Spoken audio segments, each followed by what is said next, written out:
That is why the clarification, you can see clarification, but supplementary question shall not introduce a matter not included in the original question. So tell me the question that he's asking. How can it be included in the total number of mosques that we have in this country? Speaker, that's the original question. Speaker, so I want right. us to come to this understanding. Speaker, you are right. That you are right. yes, to that end, it is saying the original question, and the original question he asks is the total number of mosques I believe that we have in this country. And the rule is guiding me that, or all of us, that you must not introduce a new matter, but your question must come from the original, supplementary question must come from the original question. So until the rule is amended, I will uphold the provision as it is. Yes? I think, Mr. Speaker, let's not belabor this point. We argued this about a month ago, myself and the minority leader, and you gave a ruling which is founded on the language of our own standing orders, that all supplementary questions must be based on the question, not the answer given by the minister, unless the answer given by the minister pertains to the facts in the question. You can ask supplementary questions drawing on the answer. But to bring something completely innocuous that the minister said in the process of answering the question, which is unrelated to the question, and then want the minister to answer it, it doesn't fall within the confines of our rules. You gave that ruling. So, Mr. Speaker, if we may proceed. I take exception to the use of the language. You are not being fair. This is not fair. I believe it is not parliamentary enough. Yes. To ask the minister whether he will take steps to get assemblies to ensure that religious buildings also take permits, because in your own assembly regulations, all buildings must have permits, and religious buildings also require to have Honorable permits. Majority Leader, question overruled. Yes, we move to question number 314. Standing in the name of Professor Kinsley Nyako, Member of Parliament for Kwadaso. Thank you, Mr. Speaker. I would like to find out from the Minister for Local Government, Chieftaincy and Religious Affairs how the ministry intends to promote a productive working relationship between members of Parliament and metropolitan, municipal, and district chief executives to ensure effective governance in the various local assemblies. Thank you. Yes, Honorable Minister. Thank you, Mr. Speaker. Mr. Speaker, Section 5(1), Paragraph C of the Local Governance Act 2016, Act 936, provides that a district assembly shall consist of the member or members of Parliament for the constituencies that fall within the area of authority of the district assembly. This statutory arrangement creates a formal mechanism for collaboration between honorable members of Parliament and metropolitan, municipal, and district chief executives in planning, budgeting, and development oversight at the local level. Mr. Speaker, Article 2521 and 2 of the 1992 Constitution state respectively that there shall be a fund to be known as the District Assembly's Common Fund, and Parliament shall annually make provision for the allocation of not less than 5% of the total revenue of Ghana to the district assemblies for development.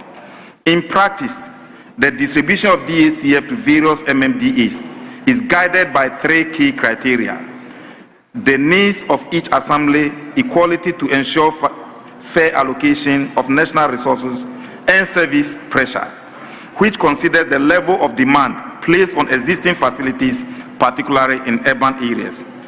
These criteria ensure that resources are directed where they are most needed, with input from the respective honorable members of Parliament.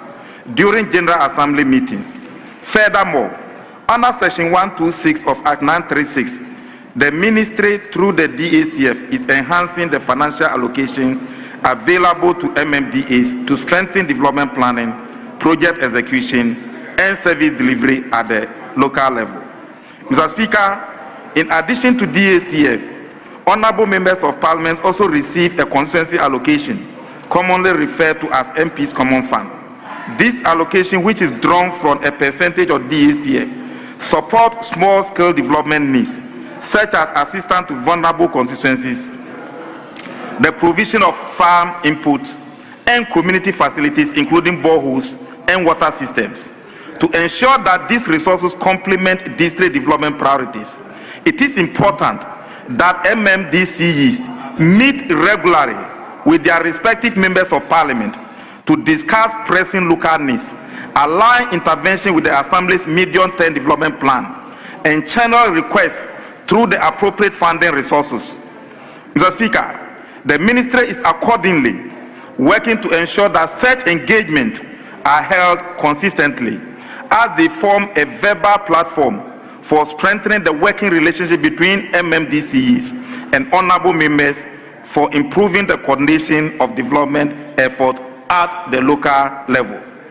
Mr. Speaker, the Ministry is also strengthening protocols that require MMDCEs to notify and brief honorable members of Parliament on key planning, budgeting, and development committee meetings, so that constituency priorities are reflected in the medium-term development plans and local projects are jointly monitored and publicly accountable to the people. Furthermore, the Ministry continues to facilitate joint engagement on strategic initiatives. A recent example is the National Orientation Session on the 24-hour economy model market for regional ministers and MMDCs, which provided guidance on implementation, stakeholder coordination, and financing arrangements.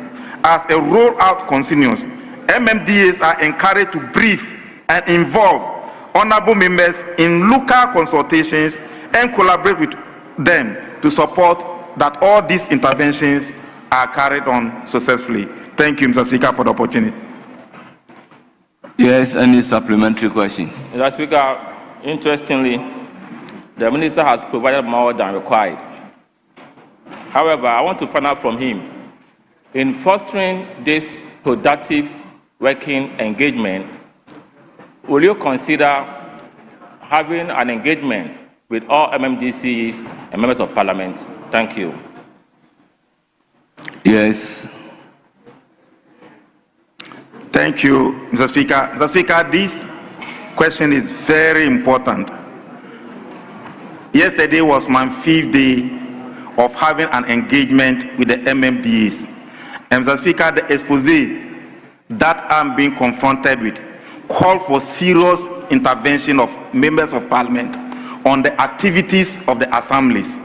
And Mr. Speaker, I have said it publicly and in the engagement that I will engage the District Assembly Common Fund Administrator to make sure that all monies that are transferred to the Assembly, the members of Parliament must be copied, including the Persons with Disability Fund, the DACF RFG, and the MP's Common Fund. Mr. Speaker, the Assembly members do not have capacity to do the proper oversight of the huge resources that we are giving to them. And the technocrats at the assemblies are just bullying the Assembly members without giving them proper documentation. So, Mr. Speaker, we are not ready to shield anybody. So this calls for a serious engagement, but you know I always speak with evidence. Until I finish the engagement, compile the report, have meeting with leadership before that platform can be created. I don't want to be operating on hearsay. There need to be evidence and there need to be relevant and empirical evidence that will call for the areas that the MPs and the MMDCs will collaborate together to be able to solve. But we are not creating tests for ourselves. Our interest is to serve the people who elected us. They've elected us to be members of Parliament. The DCs are appointed to represent the President.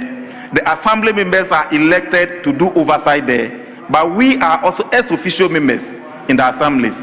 That is the system that we have, and we must work with it. Thank you. Any further supplementary? Mr. Speaker, I want to thank the Minister for the useful responses. However, Mr. Speaker, the unfairness that I use, I want you to just take it off should I ask that all others that we have used should equally be expunged? Sorry? All others that we have used, because this is not the first time. Mr. Speaker, you know, you and I are friends, but at times, you know what I mean? You are my body, but at times, you know, at times allow some of these things. But with all due respect, I didn't mean to enjoy your reputation. Thank you. Yes. Thank you very much, Mr. Speaker. Mr. Speaker, I would like to find out from the Minister for Local Government, in the event where the MMDCs refuse blatantly to notify and brief members of Parliament of the happenings and the development programs that continue to proceed at the District Assembly, what are the sanctions that the Ministry will do to them? Thank you. But the question is not talking about sanction. To notify and brief